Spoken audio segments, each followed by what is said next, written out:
Hey guys, it's Matt with Tips for Truckers over here. And today in this video I just want to show you a couple things, not everything, but a couple things you may not think of that you'll definitely need in the wintertime in your truck, especially if you're going over the road. Now first of all here, you need a basic medicine cabinet. You need stuff like Mucinex, Tussin, Halls, vitamin C,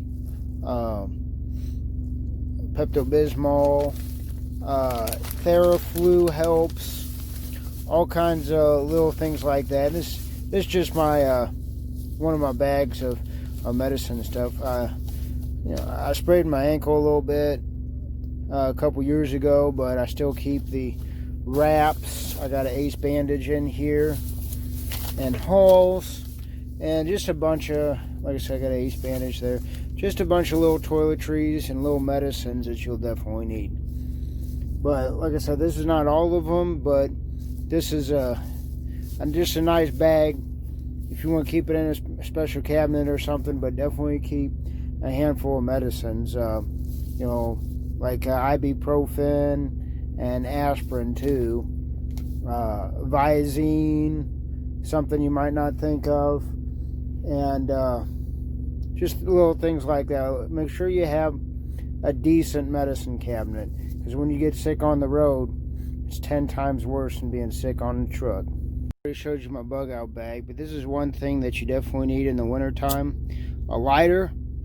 I know this seems like kind of crazy prepper, whatever, but at least have a lighter there. You might have to do some butt connectors or something like that. But also, if you are stuck in the middle of nowhere, your truck won't run, or you're locked outside of your truck, hey, you can always start a fire.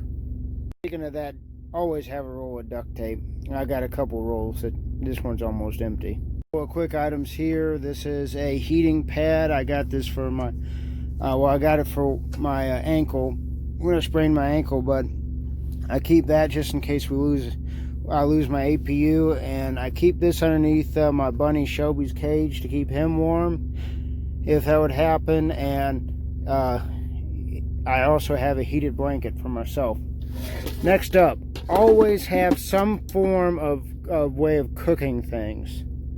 You can eat canned food if you're stuck for a couple of days, but I would really stress you get electric skillet, microwave, crock pot, or something, just where you could have actually a hot meal, because those cans are going to get cold, especially if you're in the middle of nowhere and trucks broke down and it's starting to get really cold. You're going to want a hot meal. Keep extra food, water, supplies, all that too. I just wanted to make a real short list of some things you might not think about. And the one thing I did not mention, I forgot to mention, that is really important, is make sure you have a basic first aid kit, with bandages, gauze, tape.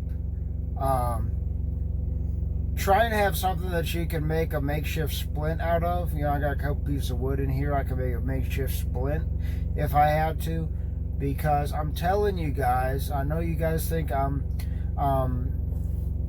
too far-fetched or whatever, but people get stuck out in the middle of nowhere, especially like in Wyoming. You get stuck. I heard about this guy. He got stuck, couldn't get anywhere, and then he got out of his truck. He had a Freightliner, left his keys in the truck, locked himself out, and he's stuck in negative 10-degree weather. I didn't hear about what ended up happening to him. He said the wrecker was 6 hours away, so I'm assuming he got out all right. But I mean, guys, think of how much. Speaking of that, keep an extra set of keys in the truck. Hide them somewhere in the battery box, in the frame somewhere. Doesn't have to. I would recommend. I don't know if this is true on trucks, but on cars you can get a key that doesn't have the microchip in it, that just unlocks the doors and won't do the ignition.